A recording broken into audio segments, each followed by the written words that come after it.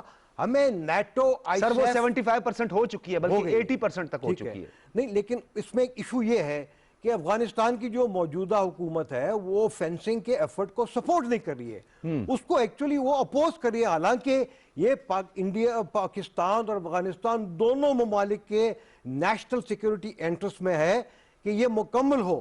تو اس لیے ہمیں چاہیے کہ ابھی نیٹو، آئی سیف، یونائٹڈ اسٹیٹس گورنمنٹ کو اس بات پہ ہمیں ان کو کنونس کرنا چاہیے کہ پریزنٹ گورنمنٹ آف افغانستان کے اوپر پریشر ڈالے کہ اس کو وہ سپورٹ کرے اس بات کو. افغانستان کی پیس پروسیس میں طالبان کو یا جتنے بھی دھڑے ہیں ان کے ساتھ ہمیں ڈائریکٹ بات کرنی چاہیے کہ بھئی یہ جو فینسنگ کا معاملہ ہے اس کو سیریسلی لیں, اس کو سپورٹ کریں. اور چونکہ افغان مہاجرین سر کو یہاں پہ آپ کے مس سامنے یوز کیا طالبان جاتا کا ہے. ڈیلیگیشن بھی آیا, زلمے خلیزات کے پے در پے دورے ہوئے, 8 راؤنڈ ہم نے چلائے دوحہ میں, اتنی بڑی ڈیولپمنٹ ہوئی. اس کے بعد ایک تو امریکہ اور افغانستان کے مابین جو پیس پروسیس تھا اس میں ہمارا بڑا کلیدی کردار تھا جس کا ڈونلڈ ٹرمپ نے خود اعتراف کیا. مری, آپ کو یاد ہوگا مری معاہدہ, مری میں ہم نے طالبان کو لا کے بٹھایا. پھر انٹرا افغان ڈائلاگ میں بھی پاکستان کا ایک بڑا مثبت کردار رہا. عبداللہ یہاں پر آئے, افغانی وفود یہاں پر آتے رہے. تو اب بھی نہیں افغانستان کو سمجھ نہیں آئی یہ بات سر؟ دیکھیں سمجھ آنی چاہیے, اور اسی لیے میں کہہ رہا ہوں کہ یہ اسپیسیفکلی ہمارے فارن آفس کو یہ ہمارے جو کنسرنز ہیں ان کو کمیونیکیٹ کرنا چاہیے. افغان مہاجرین کو چونکہ انڈیا مس یوز کرتا ہے اس لیے ان کی واپسی بھی لازمی ہے, اور یہ تمام یہ جو ہے نا پیس پروسیس کا یہ حصہ ہونا چاہیے. بارڈر فینسنگ, افغان مہاجرین کی واپسی, باعزت واپسی, اور اس میں جو بھی رول بنتا ہے یوناما کا یا یو این کا, اس میں جو ہے اس کی کمٹمنٹ کو بڑھنی چاہیے. تو یہ تمام چیزیں میں تو یہ امید کرتا ہوں کہ ابھی جو کچھ سٹیٹمنٹس آئے ہیں جو کہ ابھی جو ڈیزگنیٹ سیکرٹری ڈیفنس ہے انہوں نے کہا ہے کہ افغان پیس پروسیس میں پاکستان کا ایک بہت کلیدی, ان کا ایک اہم رول ہوگا. اور یہ ہے کہ پاکستان کے افواج کے ساتھ ان کا جو کنیکشن ہے, جو ان کے ساتھ ریلیشن شپس ہے, اس کو مزید آگے وہ بڑھائیں گے, اور پاکستان کے ساتھ دوسرے معاملات کے اوپر بھی قریبی کوپریشن ہوگی. تو امید کرتے ہیں کہ جو پرانی بش ایڈمنسٹریشن کی جو پالیسیز تھی اس میں کچھ نہ کچھ چینج آئے گا اور حالات بہتری کی طرف جائیں گے. حالات اب چینج ہو رہے ہیں سر, حالات آلریڈی چینج ہو رہے ہیں. وہ سفید فام, وہ مذہب پرستی وغیرہ, اس کے حوالے سے بائیڈن کی کل کی اگر ہم گفتگو سن لیں تو ہمیں بہت ساری چیزیں سامنے آ جائیں گی. انہوں نے کہہ دیا ہے کہ ابھی یہ نسل پرستی والے معاملات سے کام نہیں چلے گا, ڈیموکریسی جیت گئی ہے, جمہوریت جیت گئی ہے. یہ اس حوالے سے آپ بھی بات کیجئے گا, آپ بھی بتائیے گا شازیہ چیمہ کیا امپیکٹ ہوگا. اس سے پہلے ہم دیکھیں کہ ماضی میں وہ جانتے ہیں پورے سینیریو کو, انہوں نے دیکھا ہے, پاکستان کی وہ حمایت بھی کرتے رہے ہیں. پاکستان کے دہشت گردی کے خلاف جنگ میں 80,000 سے زیادہ جانوں کی جو قربانی ہے اور جو کنٹریبیوشن ہے اس کا بھی وہ ذکر کرتے رہے ہیں. ایک اور انسانی حقوق کا جو بڑا ایک ظالمانہ ایک حملہ ہوا ہے, آپ نے دیکھا کہ اقوام متحدہ کو بھی اس پہ بھی کوئی ایکشن نہیں لیا گیا. انسانی حقوق کی تنظیمیں بھی خاموش ہیں, سو کالڈ سوشل ایکٹیوسٹ بھی خاموش ہیں. جودھ پور واقعہ یعنی انسان کے دل دہلا دینے والا واقعہ ہے. 11 پاکستانی ہندوؤں کو کس طرح بے دردی سے قتل کر دیا گیا. آج ہندو برادری سراپا احتجاج ہے. ہم اس بات کو تو سمجھے نہیں, اتنی نفرت کی آگ ہے کہ آپ ہندوؤں کو جو پاکستان میں رہے ان کو بھی آپ نہیں چھوڑتے. آپ نے کس طرح بہانے سے بلوا کے, وہ کام کرتے تھے, پہلے ان سے کام لیا پھر اس کے بعد ان کو قتل کر دیا. یہ جو اب کی گورنمنٹ ہے, مودی گورنمنٹ, اس میں مذہب, رنگ, نسل کی کوئی اہمیت نہیں ہے. یہ اتنی فاشسٹ ہے, یہ اپنے ایجنڈا کے لیے, اپنے مقصد کو حاصل کرنے کے لیے کچھ بھی کر سکتے ہیں. یہ آپ نے وہ ارنب گوسوامی کا جو پورا واٹس ایپ ہے چیٹ, اس میں آپ نے دیکھا ہوگا کہ وہ کس طرح سے پلوامہ کے واقعے کو ڈسکس کر رہے ہیں, جیسے کہ آپ شام کی چائے پہ بیٹھ کے بتاتے ہیں. جشن منایا اس نے. کتنی بڑی انفارمیشن ہے جو کہ سیکرٹ سروس ایجنسی کے علاوہ کہیں ہونی نہیں چاہیے. وہ را سے پہلے جو ہے وہ پولیٹیشنز کے پاس پہنچی ہوئی ہے, اور پولیٹیشنز سے پھر وہ پہنچ گئی ہے ارنب گوسوامی کے پاس, اور وہاں سے وہ ایک ٹی آر پی جو اسکیم سامنے آیا تھا, بالکل اس کے ساتھ وہ ڈسکس کر رہا ہے. وہ میڈیا ریٹنگ کا جو تعین کرتے ہیں ان کے سابق سی ای او تھے, بالکل ان کے ساتھ جو ہے وہ ڈسکس کر رہے ہیں. تو بات یہ ہے کہ اب ارنب گوسوامی جو ہے وہ کھل کے بات سامنے آ گئی, اور یہی میں نے سٹارٹ میں بھی کہا کہ ہماری خوش قسمتی ہے کہ اگر ہم بھدا پروپیگنڈا نہیں کرنا چاہتے, ہم اپنی ڈگنیٹی اور اپنی ذات کو صاف ستھرا لے کر, پاکستان کا ہمیشہ سے یہی رہا ہے, ہماری فورن پالیسی بھی یہی رہی ہے کہ ہم لو ٹون رکھتے ہیں, ہم بات جو ہے وہ سالڈ گراؤنڈز پہ کرتے ہیں, اور ہمیں شاؤٹ کرنے کی اور تماشا کرنے کی بالکل بھی ہماری ہسٹری میں بھی یہ چیز نہیں ہے. تو ہمیں خدا نے ایک دفعہ پھر کامیاب کر دیا ہے کہ آپ کا بھدا اور بھونڈا پروپیگنڈا کس طرح سے وہ آپ کے منہ کے اوپر آ کے پڑا ہے کہ آپ کی جو سب سے بڑی انٹیلیجنس ایجنسی ہے وہ نیوز اینکرز اور اینکر پرسنز کے ہاتھوں میں کھلونا ہے. یہ کتنی خطرناک اور خوفناک بات ہے. یہ سدھیر چودھری کا آپ نے انٹرویو بھی دیکھا ہوگا جو نیپال کے پرائم منسٹر سے کیا. یہ کسی اور نے ابھی تک، میرا نہیں خیال کہ یہ کسی اور جگہ پہ ہو. یہ مجھے یہ بات بہت اس پہ ہم نے پورا ایک شو کیا ہے، ہم نے وہ پورے پروگرام سامنے رکھا ہے اپنے ناظرین کے اور ان کو دکھایا ہے. یہ بہت ضروری ہے کہ کس طرح سے آپ اندازہ کریں کہ میں اور آپ ڈاکٹر صاحب ہم اس چیز کے لیے ٹرینڈ نہیں ہیں.